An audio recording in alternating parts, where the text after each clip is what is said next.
Let me clarify a couple of things for you. First, this is not a Ferrari. Second, this was actually built by an American car manufacturer. This 2023 Corvette is unlike any other Corvettes that have ever been built. And can you believe that GM actually made this gem of a car?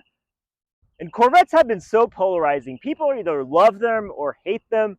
Some people wouldn't even want to be caught dead in one. And this 2023 Corvette is not just the best Corvette ever. This is the best sports car that America has ever built, period. And in this video, I'll show you what this car is about, but I'll also try to convince you, if you don't like Corvettes, that this is a car that's worthy of your affection.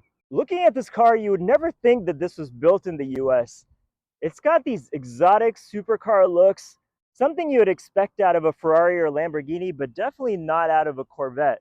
It's sleek, aggressive, edgy, really stands out, and it grabs a lot of attention. People look at this and they wonder what it is. It sits low to the ground, has the ideal stance, and shows the world that it means business.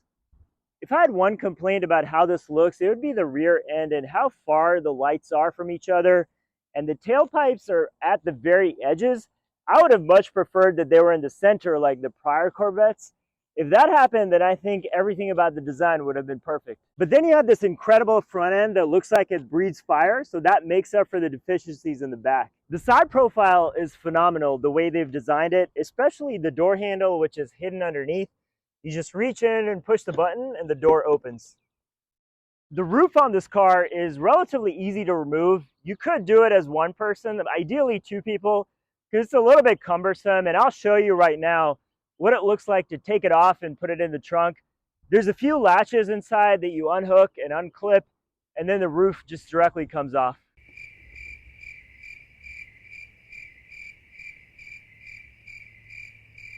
So it's not that hard to take this thing off, put it in the trunk, and take it back out. I would have loved to drive this without it on, but 100-degree weather, not happening.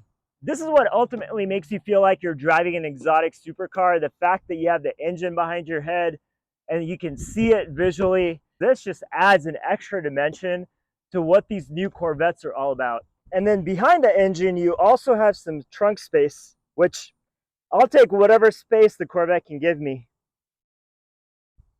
And in the front, you have some space as well. It's not much, but it's deep.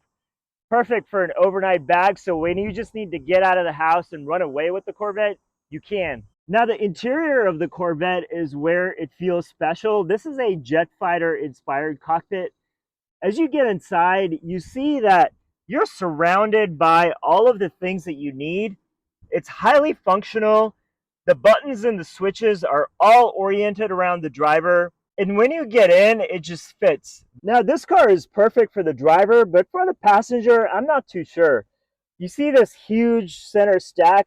It's got all of the buttons and switches, which you share with the driver. So you have to fight over with the driver on pushing these different climate control buttons and things.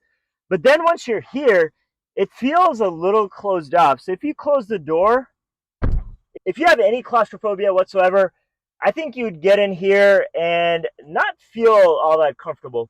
But if you want to strap yourself in for the ride and have the driver power you from 0 to 60 in 2.9 seconds, then this would feel like a roller coaster. The door panel on this is pretty nicely designed. All of the switches and the touch and feel of everything is really high quality. Such a far cry from the old C5s and C6 Corvettes with garbage interiors. This bottom storage area here is pretty useless. The only thing it's good for is to store all of your tickets that you get as you get pulled over. The dash design is nice. It's all digital, very crisp display. The touchscreen here works really well. The angle is perfectly suited for the driver.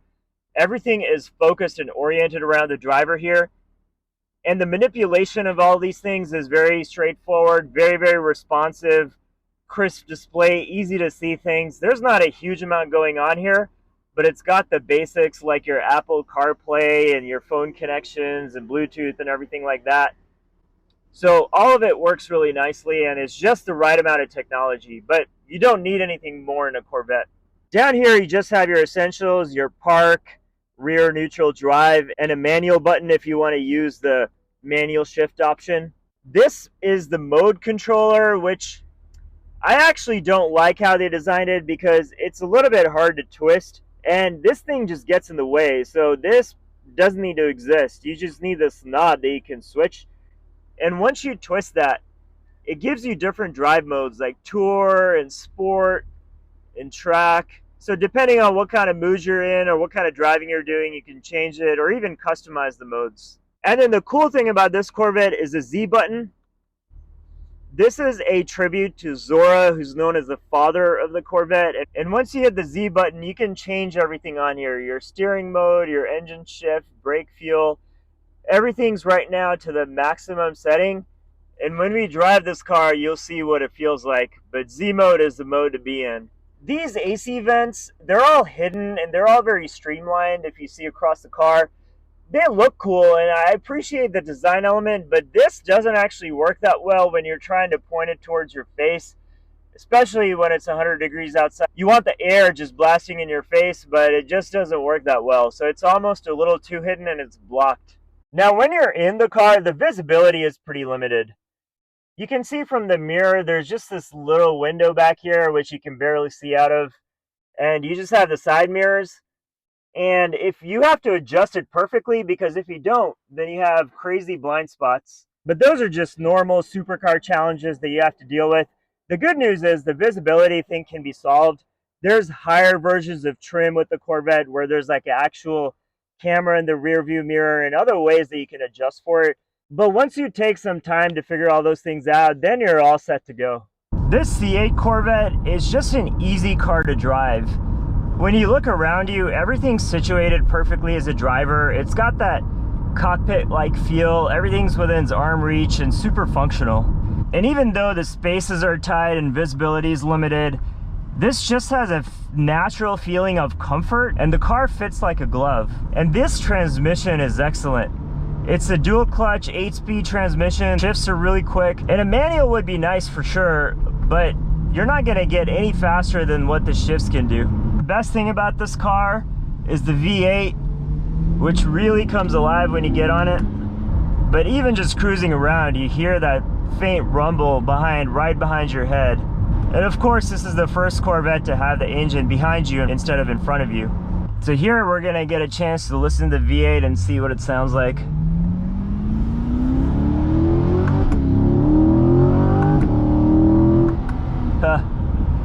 That's what I'm talking about with this amazing V8.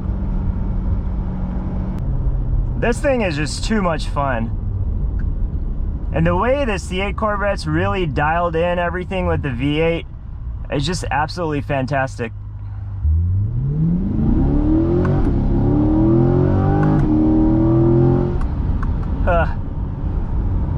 So much power, and the sound is absolutely intoxicating. That's the entire reason you want to get a car like this.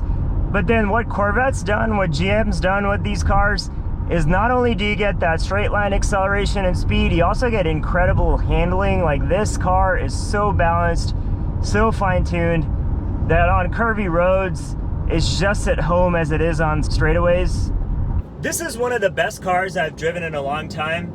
And yeah, I have really small nitpicky gripes like these switches and dials, but that's like saying I don't have 8 leaves on my Caesar salad instead of 7. This truly is at a supercar, hypercar level, and the best part about it is it's so easy to drive. You can just get in and enjoy and have fun, and you don't even have to squeeze all the power out of the V8 to have that much fun. You can just drive along normally and still have it be a thrilling ride.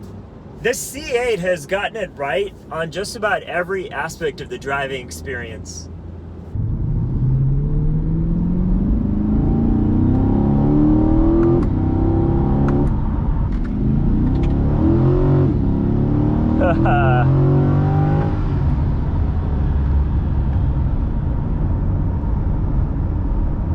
The way this V8 screams is absolutely incredible.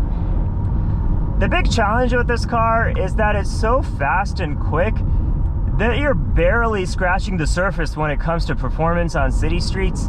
To really let this thing fly and see what it's capable of, you need a track. You just can't do it on regular roads. Corvettes of older generations like the C5 and the C6, we're not nearly as close in handling capability as this one. This one is just on a different level. That in conjunction, the V8 and this amazing sound, there's just no comparison whatsoever.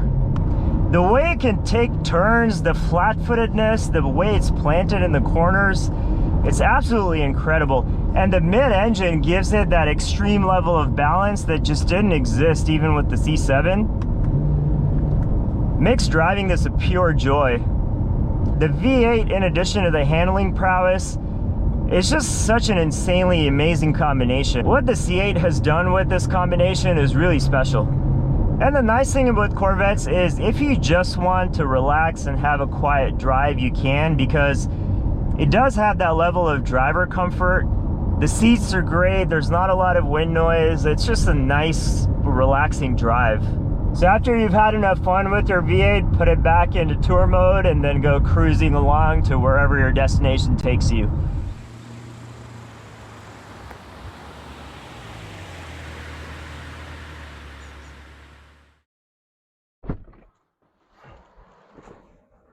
Are you convinced yet? This is such an incredible car. You should not write off the Corvette.